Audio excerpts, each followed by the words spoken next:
Aitam, kemudian Muar. Silakan Aitam. Terima kasih Yang Berhormat Menteri yang menjawab dengan panjang lebar. Saya teliti semua hujah tersebut. Yang Berhormat sebut tentang data dosen. Saya tak mempertikaikan. Tetapi selaku wakil rakyat, saya melihat realiti. Baik, too good to be true. Kalau dengan izin, apabila kita sebut 1.9, you beritahu orang kampung dekat luar, roti john naik atau tidak? Martabak naik atau tidak? Terpaksa saya dengan rendah diri kena mengaku memang dah naik. Tak apalah, kita boleh teruskan 1.9%, beritahu rakyat macam tu. Sama ada terima atau tidak, tak apa. Hakikatnya, saya nak minta penjelasan Yang Berhormat. Tadi Yang Berhormat, saya tidak kata kerajaan tak perlu buat rasionalisasi subsidi. Saya sokong, saya faham kekangan yang ada. Kedua, saya cuma nak bertanya, dalam keadaan ini, apakah cara terbaik untuk kita menyasarkan semula subsidi?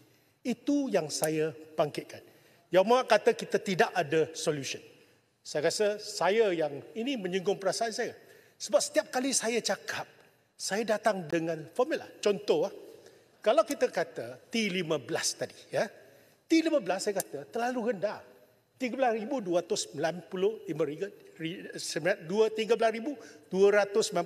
ringgit itu pendapatan isi rumah. Kemudian selepas PM umum, menteri kata pakai disposable income. Kemudian semalam menteri cakap belum ada kata putus. Jadi saya sebagai wakil rakyat datang mesyuarat, saya pun kata macam mana saya mau jawab dengan rakyat? Jadi saya minta apakah kepastian kita, sama ada kita betul-betul gunakan apa yang PM kata dah umum, tidak lagi pada T15 mengikut dosen. Contoh. Ataupun apa yang menteri cakap tu boleh. Dan bila Yang Berhormat gunakan data tadi, inflasi, agak bahaya. Tanyalah, tepuk dada tanya selera. Berapa harga nasi lemak tahun lalu dan tahun ni? Apa sebab dia? Sebab logistik cost 6% tahun lalu. Itu yang menyebabkan tambah lagi, walaupun FMB tak naik sampai 8%, tetap 6%, tetapi kenaikan telah berlalu kerana SST yang digunakan. Yang kita dah tak dapat kesan tu. Saya minta supaya Yang Berhormat, saya mungkin dari segi, saya bukan gaduh dengan Yang Berhormat, tapi saya cuma kata, ada caranya. Contoh, saya kata kalau petrol, saya setuju.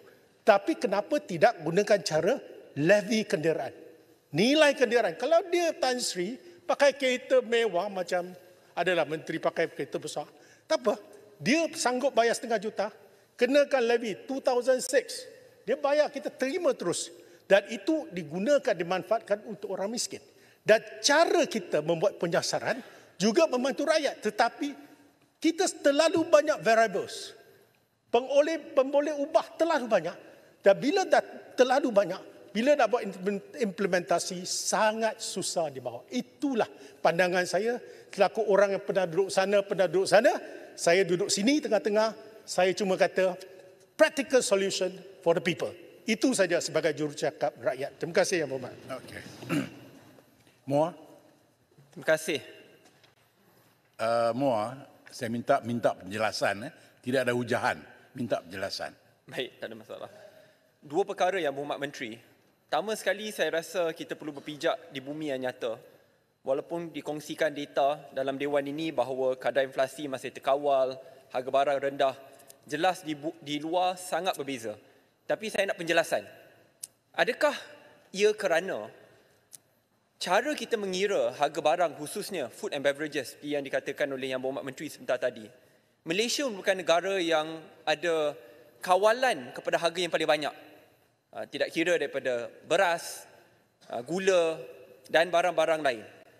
Tetapi realitinya, rakyat tidak dapat akses barang-barang sebegini.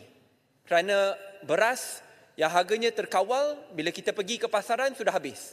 Gula yang harganya terkawal, bila kita pergi ke pasar sudah habis. Minyak masak, pergi ke pasar, harga terkawal sudah habis. Adakah ia kerana, I'm trying my best to be as kind as possible. Mungkin kalau ikut kadar inflasi negara, dia nampak terkawal, tetapi ia terkawal kerana harga barang di Malaysia sepatutnya terkawal. Tetapi realitinya, rakyat tidak dapat akses barang-barang tersebut. Dan yang kedua, penjelasan saja, kalau tidak sempat boleh secara bertulis, sebab tadi saya rasa Yang Berhormat Menteri telah jawab isu T15. Tapi saya bangkitkan dua kerisauan. Bukan daripada sudut dasar atau prinsip, saya setuju, tapi pelaksanaan.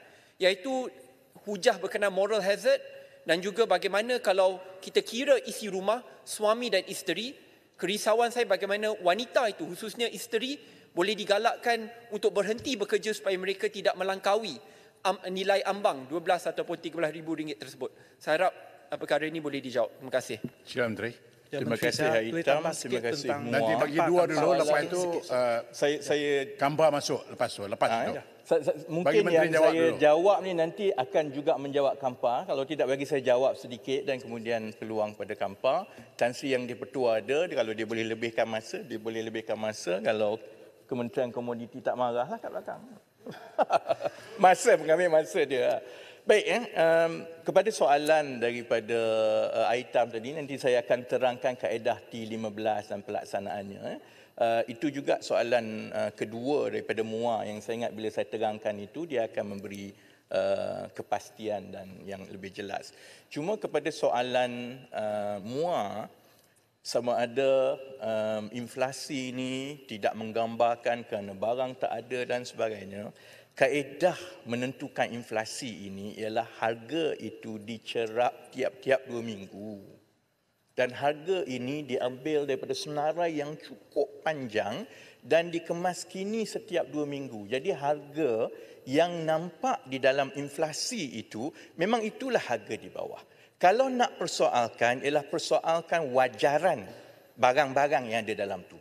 Contohnya makanan dan minuman 29.8%. Kemudian kategori seterusnya yang besar sedikit ialah kategori tenaga, pengangkutan dan sebagainya. Tapi harga itu adalah harga yang telah pun diambil daripada seluruh negara, diproses melalui kaedah statistiknya.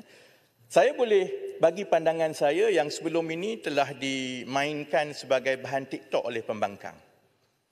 Semasa saya mula-mula ambil alih tugas ini, saya tengok dalam wajaran itu, yang paling tinggi dan menyebabkan kenaikan inflasi pada ketika itu 5% ialah kerana yang paling tinggi naik tiap-tiap bulan ini ialah harga makanan daripada restoran dan kedai.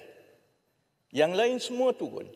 Contohnya harga barang makanan, restoran dan kedai pada awal 2023 peningkatan inflasi kenaikannya tiap-tiap bulan itu 7%.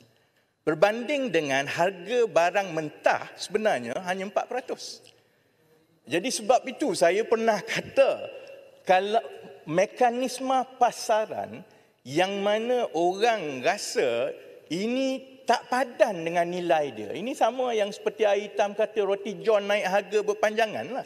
Sebenarnya harga itu daripada wajaran kepada inflasi kita paling besar dipengaruhi oleh harga barang makanan yang siap dibeli daripada restoran dan kedai. Berita baiknya ialah, baguslah juga dalam setahun yang lepas ni harga barang makanan di restoran dan di kedai naik begitu kerana sekarang sudah turun.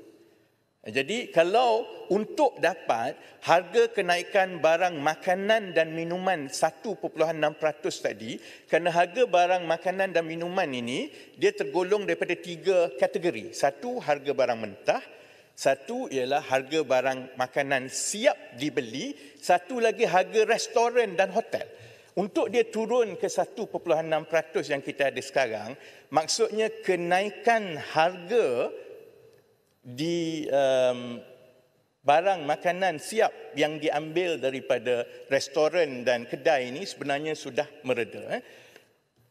Kalau Aitam kata 1.6% kenaikan harga barang makanan dan minuman ini tidak menggambarkan realiti, maknanya Aitam, semasa zaman 2011 sampai 2018, semasa kenaikan harga barang makanan dan minuman itu 5% bulan, maksudnya masa itu lagilah tak menggambarkan realiti yang ada. Masa itu harga lagi tinggi daripada yang ada sekarang. Masalahnya begini, sebab itu kita kata semua ini perlu diimbangkan juga dengan gaji. Apabila kadar kenaikan harga makanan dan minuman ini tinggi daripada 2011, 2018, kemudian naik mencanak masa 2022, itu terus meningkatkan harga makanan itu semakin tinggi dan semakin tinggi. Walaupun sekarang ini dia dah kekal stabil, sebab itu kita kena tekankan naik gaji secepat mungkin. Selagi gaji itu tidak mengatasi kenaikan terkumpul yang telah berlaku daripada 2011 itu, selagi itulah rakyat akan rasa sebenarnya harga barang ini mahal. Walaupun kenaikannya sekarang jauh lebih perlahan daripada tempoh sejak 2011 yang lain.